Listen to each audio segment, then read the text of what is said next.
ఉన్న బంగారాన్ని విడిపించి ఆ రోజు ఆన్లైన్ రేటుకే మేము కొంటాం. Sharma gold company.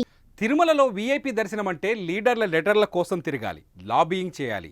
లీడర్లు కూడా వీఐపీ టికెట్ల పేరుతో దందా చేస్తున్నారనే ఆరోపణలున్నాయి. దీంతో టీటీడీ కొత్త పాలక వర్గం కీలక నిర్ణయం తీసుకుంది.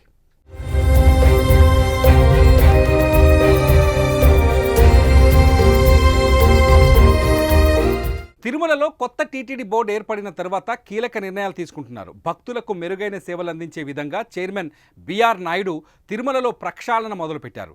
ప్రతి విభాగాన్ని పరిశీలించి నిర్ణయం తీసుకుంటున్నారు. సర్వదర్శనానికి వచ్చే భక్తులకు 2 నుంచి 3 గంటల్లోగా దర్శన భాగ్యం కలిగించే విధంగా ఏర్పాట్లు చేస్తున్నారు. తాజాగా వీఐపీ దర్శనాలపైన కూడా టీటీడీ ఫోకస్ చేసింది.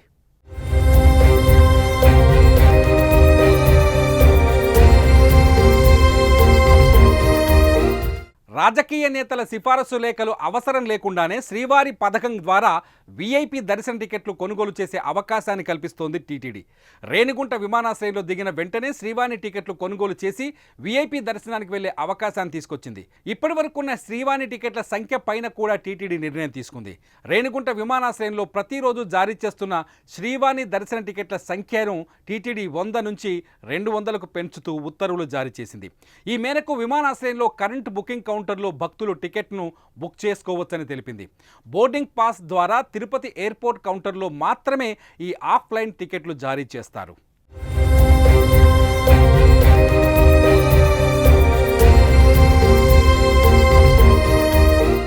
అలాగే తిరుమలలోని గోకులం విశ్రాంతి భవనం వెనుక వైపు ఉన్న శ్రీవాణి టికెట్ కౌంటర్లో ఆఫ్లైన్లో జారీ చేస్తున్న టికెట్ల సంఖ్యను 900 నుంచి 800కు తగ్గించారు. మొదట వచ్చిన వారికి మొదటి ప్రాతిపదికన ఈ టికెట్లను జారీ చేస్తారు. అంటే రోజుకు 1000 మంది వరకు వీఐపీ దర్శనం చేసుకోవచ్చు. ఈ దర్శనం టికెట్ ఒక్కొక్కటి 10,000 రూపాయలు ఉంటుంది. ఇప్పటి వరకు శ్రీవాణి ట్రస్టుకు 10,000 విరాళం ఇచ్చే వారికి 500లతో కలిపి మొత్తం 10,500కి టికెట్ ఇస్తున్నారు. నిధులన్నీ శ్రీవారి ట్రస్టుకు వెళ్ళేవి. కొత్త ప్రభుత్వం వచ్చిన తర్వాత రూల్స్ మార్చారు.